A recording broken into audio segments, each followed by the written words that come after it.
आओ मित्रों अपना द्वैत स्वभाव आ चेप्टरना छेल्लो टॉपिक थियरीनो दाखला पूरा कर्या छे। थियरीनो छेल्लो टॉपिक डेविसन अने गर्मरनो प्रयोग। अपने पाठनी शरूआतमां ज मित्रों आ वात करी के जेवी रीते विद्युत चुंबकीय तरंग कोण प्रकृति धरावे छे एवी रीते छेल्ला टॉपिक थी आपणे चर्चा करता आवीए छीए के कोण विद्युत चुंबकीय तरंग स्वरूपे कोण तरंग स्वरूपे तरंग प्रकृति धरावी शके छे आनी वातो करता था। ए आ डेविसन अने गर्मरना प्रयोगथी आ वात साबित कर दीधी मित्रों। प्रायोगिक साबिती आपी दीधी के इलेक्ट्रॉन कोण तरंग प्रकृति धरावी शके छे। एटले जे आपणे द ब्रोगली परिकल्पना समझता था ए द ब्रोगली परिकल्पना मां एम कहता था कि इलेक्ट्रॉन कोण तरंग प्रकृति धरावी सके ए आपणे आ प्रयोग द्वारा साबित कर दईए छीए कि तरंग प्रकृति धरावे छे। एनी प्रायोगिक चकासणी सौ प्रथम पहला डेविसन अने गर्मर 1927 में आनी प्रायोगिक साबिती आपी। अत्यारे आपणे जे प्रयोग जोवाना छे ते ए ज गाळामां 1928 में स्वतंत्र रीते एटले आ जे डेविसन गर्मर ए बंने खूब साथे काम कर्युं छे એટલે डेविसन गर्मर साथे बोलाय छे, बाकी બે છે अलग अलग वैज्ञानिको। ए लोकोए एनाथी एने जे काम कर्युं हतुं एनाथी अलग रीते पोतानी रीते એટલે લખ્યું છે स्वतंत्र रीते थॉम्सने ईस्वीसन 1928 में आ वातनी साबिती आपी, आ चकासणी करी। कई वातनी कण तरंग प्रकृति धरावे छे एनी प्रायोगिक साबिती आपी दीधी। आ प्रयोग ने आम कही शकाय कि स्फटिक वडे इलेक्ट्रॉन किरणावलीनुं प्रकीर्णन थाय एने लगता विवर्तनना प्रयोग द्वारा आ वात अत्यारे आपणे जे प्रयोग जोवाना छे ए प्रयोगमां एक स्फटिक हमणां जोशुं स्फटिक उपर इलेक्ट्रॉन किरणावली दाखल करशुं किरणपुंज बीम इलेक्ट्रॉननी हारमाळा ए आपेला स्फटिक साथे અથડાઈ અને સ્ફટિકમાંથી જુદી જુદી દિશામાં પ્રકેરિત થશે, પ્રકીર્ણન પામશે। આ પ્રયોગનું પરિણામ અત્યારે આપણે જોવાના છીએ। એના માટેની આ પ્રાયોગિક રચના જોઈ લઈએ। અહીંથી શરૂઆત કરું છું મિત્રો। આ એફ લખ્યો છે એ ફિલામેન્ટ છે। એ ફિલામેન્ટ LT મીન્સ લો ટેન્શન ઓછા वोल्टेज वाली बेटरी साथे आ फिलामेंट जोड़ेल छे। ए फिलामेंट टंगस्टन नो छे अने टंगस्टन ना फिलामेंट ऊपर बेरियम ऑक्साइड नु पड़ चढ़ावेलुं छे के जे सरळताथी इलेक्ट्रॉन नु उत्सर्जन करशे। एटले आटली वात जोवा जईए आने इलेक्ट्रॉन गन कहेवाय। आटली रचनाने इलेक्ट्रॉन गन कहेवाय। एमां एक पार्ट एटले आ फिलामेंट आ बेटरी चालू करशुं एटले आ फिलामेंट गरम थशे। गरम थवाना कारणे उष्मीय उत्सर्जन रीते इलेक्ट्रॉन उत्सर्जित थशे। ए उत्सर्जित थयेला इलेक्ट्रॉन नो अहीं ढूंगलो छे, टोळुं छे एनी हारमाळा करवी छे, एनी हार किरणावली रचवी छे। एना माटे मित्रो आ मध्यस्थ काणावाळो नळाकार, सपोज आ नळाकार छे मित्रो तो एनी अंदर एक काणुं छे, मध्यस्थ काणुं खूब नानुं, एमांथी इलेक्ट्रॉन ने पसार थवानो छे, कीड़ी मकोड़ाने नहीं, एटले अतिशय सूक्ष्म आ नळाकार अहींया मूकेलो छे। एमां मध्यस्थ काणुं छे। आ नळाकारने आ फिलामेंटनी सापेक्षे धन विभवे छे। जुओ देखाय छे एटले અહીં રહેલા ઇલેક્ટ્રોન કે જે ઋણવીજભારિત કણ છે એને આ નળાકાર કે જે ધન સ્થિતિમાન સાથે જોડાયેલ છે એટલે એ આકર્ષણ બળ લગાડશે એટલે આ ઇલેક્ટ્રોનનું જે ઝુમકું છે, ટોળું છે એમાંથી કિરણાવલી રચાશે। એને આપણે ઇલેક્ટ્રોન બીમ કહીએ છીએ।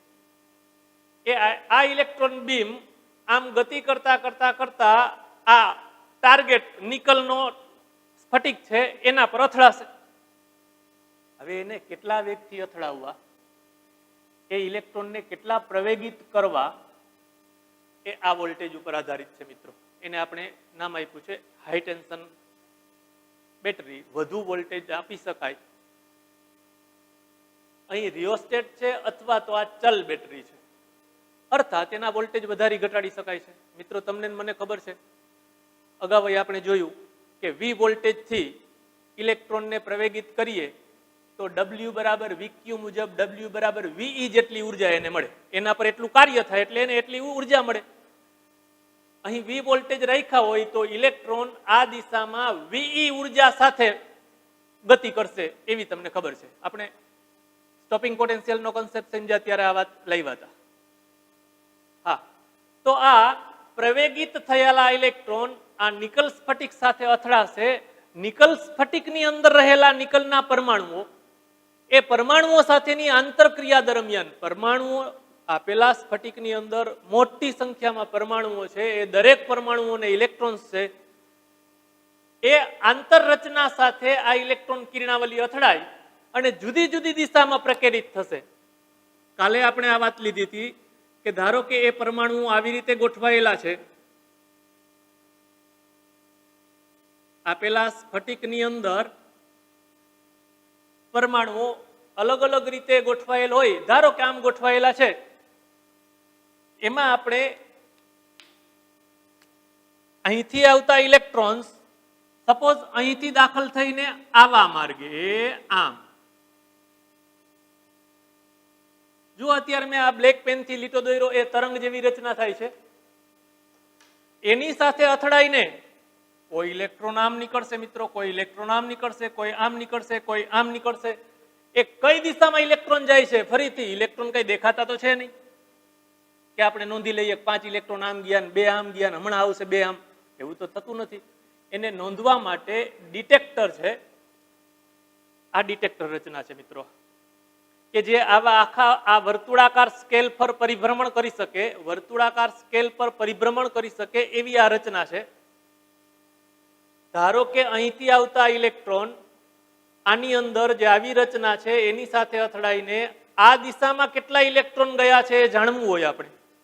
જોજો, પ્રવેગિત ઇલેક્ટ્રોનની દિશા સાથે થીટા અંશના ખૂણે કેટલા ઇલેક્ટ્રોન વિવર્તન પામ્યા એ ગણવા હોય તો ડિટેક્ટરને અહીં રાખવામાં આવે છે. કેટલા ઇલેક્ટ્રોન આવશે એ પરથી આ ગેલ્વેનોમીટર કંઈક પ્રવાહ દર્શાવશે.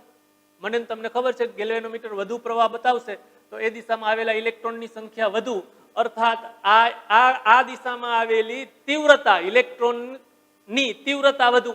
ખબર છે, તીવ્રતા ઇલેક્ટ્રોનની સંખ્યા પર આધારિત હશે. એ ઇલેક્ટ્રોનની સંખ્યા આ ગેલ્વેનોમીટર દ્વારા દર્શાવેલા પ્રવાહની મદદથી જાણી શકાશે. તો મિત્રો મારે ધારો કે આ દિશા સાથે આ ત્રિસંસના ખૂણે કેટલા ઇલેક્ટ્રોન પ્રકેરિત થાય છે અહીંથી નક્કી કરવામાં આવે. ધારો કે 10⁵ 1 લાખ ઇલેક્ટ્રોન આપાત કર્યા, એમાંથી આ થીટા અંશના ખૂણે ધારો કે થીટા બરાબર 30, તો 30 અંશના ખૂણે કેટલા ઇલેક્ટ્રોન પ્રકેરિત થયા એ જાણવું હોય તો ડિટેક્ટરને આ રીતે અહીં રાખો. આ ડિટેક્ટર ફેરવી શકાય છે, 30 ના બદલે 50 અંશે રાખવું હોય તો ડિટેક્ટરને લઈ જવાનું. આ ઇલેક્ટ્રોન કઈ દિશામાં કેટલા પ્રકેરિત થાય છે આને આપણે પ્રકીર્ણન કોણ કહેશું. આ થીટાને પ્રકીર્ણન કોણ કહેશું. આ થીટાંશના ખૂણે પ્રકેરિત થતા ઇલેક્ટ્રોન કિરણાવલીની તીવ્રતા કેટલી છે એનો આધાર મિત્રો આના પર રહેલો છે. આના પર પણ આધાર રાખશે પ્રવેગક વોલ્ટેજ. હમણાં જે સૂત્ર આપણે જોઈએ તો આ ગાળામાં મિત્રો એને 44 વોલ્ટ થી માંડીને 68 વોલ્ટ સુધી જુદા જુદા વોલ્ટેજ લઈ અને જુદા જુદા ખૂણે પ્રકેરિત થતા ઇલેક્ટ્રોનની સંખ્યા નોંધી. એના ઉપરથી એને તરંગ લંબાઈ ગણી. એક આ રીતે તરંગ લંબાઈ ગણી. કાલે કીધું તું 2 ક્રમિક સ્તર વચ્ચેનું અંતર, ઈ તરંગ લંબાઈનું મૂલ્ય, અને ગણતરી દ્વારા સૈદ્ધાંતિક રીતે આ તરંગ લંબાઈનું મૂલ્ય મળ્યું છે 0.165 નેનોમીટર. હમણાં એક સૂત્રની મદદથી તરંગ લંબાઈ ગણીએ, એ તરંગ લંબાઈ આનાથી તદ્દન નજીકનું મળે છે, આની સાથે સમમિતિ ધરાવે છે. એટલે આપણે એમ કહેશું કે આ ડેવિસન ગર્મરના પ્રયોગ દ્વારા સાબિત થઈ જાય છે કે ઇલેક્ટ્રોન તરંગ પ્રકૃતિ ધરાવી શકે છે, દર્શાવે છે. જુદા જુદા કોણ થીટા માટે પ્રકીર્ણન પામેલા ઇલેક્ટ્રોનની તીવ્રતા એટલે ઇલેક્ટ્રોનની સંખ્યા મિત્રો, ઇલેક્ટ્રોનની સંખ્યા ઉપરથી તીવ્રતા નક્કી થશે.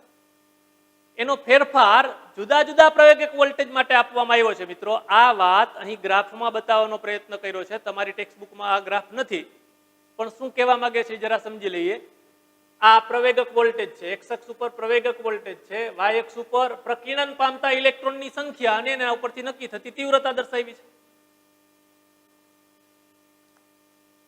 આપણે આ આલેખ માટે ગણતરી બતાવવાના છે મિત્રો. જોઈ શકાય, જુઓ, હું આટલા વોલ્ટેજ રાખ્યા હોય, પ્રવેગક વોલ્ટેજ આટલા રાખ્યા હોય,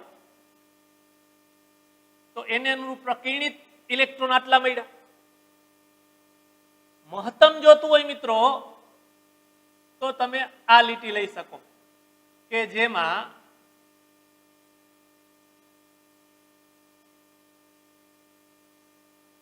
આટલા ખૂણે પ્રકીર્ણન પામતા ઇલેક્ટ્રોનની સંખ્યા મહત્તમ મળી છે. એ વાત અહીં લઈએ તો 50 અંશના ખૂણે જ્યારે પ્રવેગક વોલ્ટેજ 54 રાખીએ ત્યારે મહત્તમ મળે છે. આ જુદા જુદા એમાંથી આપણે આ 54 વોલ્ટ પ્રવેગક વોલ્ટેજ હોય ત્યારે 50 અંશના ખૂણે પ્રકેરિત થતા ઇલેક્ટ્રોનની સંખ્યાને અનુરૂપ તીવ્રતા માટે આપણે ગણતરી કરવાના છીએ. જુદા જુદા આલેખ મેળવવામાં આવ્યા, ગણતરી કરવામાં આવી, એમાંથી આપણે આ આલેખ માટે એટલે કે આ 54 વોલ્ટ અને થીટા બરાબર 50 માટે આપણે તરંગ લંબાઈ ગણવાના છીએ. ફરીથી આ તરંગ લંબાઈ આ સ્ફટિક પર આપાત થતા ઇલેક્ટ્રોન જે તે દિશામાં પ્રકેરિત થયા, ઇલેક્ટ્રોન પ્રકીર્ણન પામીને સહાયક વ્યતિકરણના કારણે ચોક્કસ દિશામાં મહત્તમ અથવા વધુ ઊંચું મૂલ્ય આપે છે. ઇલેક્ટ્રોનના આ વિવર્તન પરથી દ્રવ્ય તરંગોની તરંગ લંબાઈ આટલી મળી, 0.165 નેનોમીટર. યાદ રાખજો. હવે આને રિલેટેડ આપણે આ નાની ગણતરી જોવી છે મિત્રો. જુઓ, યાદ છે તમને સૂત્ર લેમ્ડા ઇક્વલ ટુ h/p.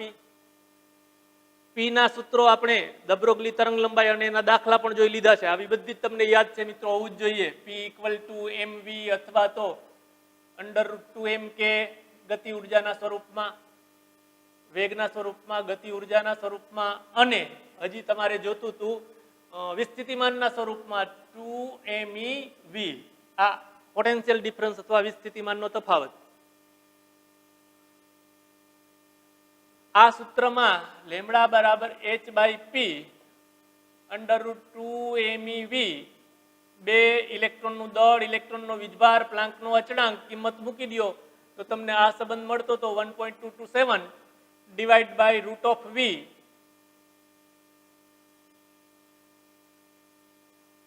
આટલા નેનોમીટર. આ સૂત્ર અહીં આપણે સીધું લઈ લઈએ છીએ.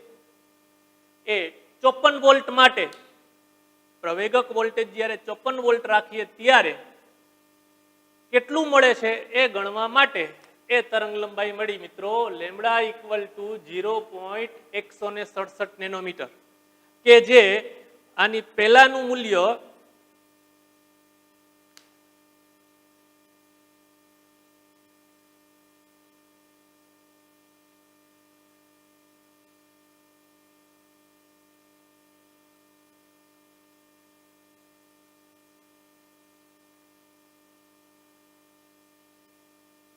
સૈદ્ધાંતિક મૂલ્ય 0.165 નેનોમીટર અને પ્રાયોગિક રીતે મળેલું મૂલ્ય 0.167 નેનોમીટર, એ બંને એકબીજા સાથે ખૂબ નજીકથી સંકળાયેલા છે, એકબીજાથી ખૂબ નજીકના મૂલ્યો છે.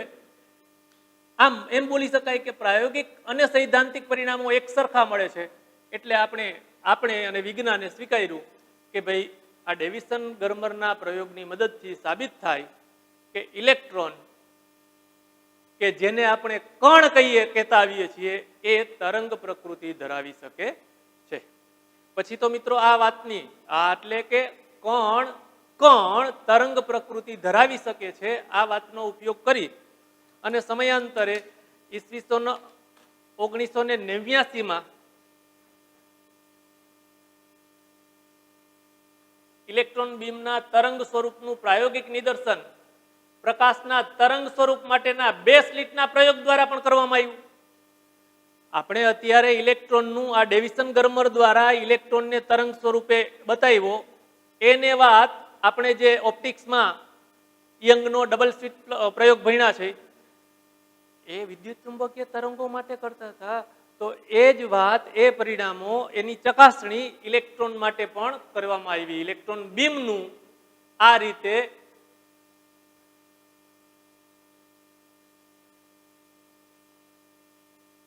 ડબલ સ્લિટના પ્રયોગ દ્વારા પણ કર્યું.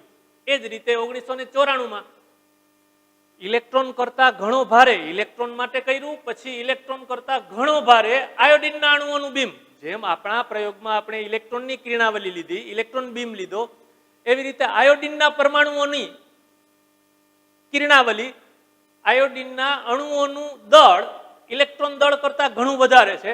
એના માટે પણ આવી વ્યતિકરણની સલાખાઓ મેળવી. અર્થાત એ તરંગ પ્રકૃતિ ધરાવે છે. આયોડિનના અણુઓની કિરણાવલી, આયોડિનનો અણુ એટલે આપણે હું તમે એને કણ જ કહીએ છીએ, પણ એ કિરણાવલી તરંગ પ્રકૃતિ સાબિત થઈ. આ તરંગ પ્રકૃતિનો ઉપયોગ ઇલેક્ટ્રોન માઇક્રોસ્કોપમાં ઇલેક્ટ્રોનને કણ તરીકે નહીં મિત્રો, ઇલેક્ટ્રોનને તરંગ સ્વરૂપે સ્વીકારીને એની રચના કરવામાં આવી છે. એની કાર્ય પદ્ધતિ સમજી શકાય છે. તો આ રીતે મિત્રો આપણે આ પાઠ પૂરો કરીએ. હવે આના પછીના પાઠમાં એટમ પરમાણુનો પાઠ ભણીશું. અત્યારે આટલું.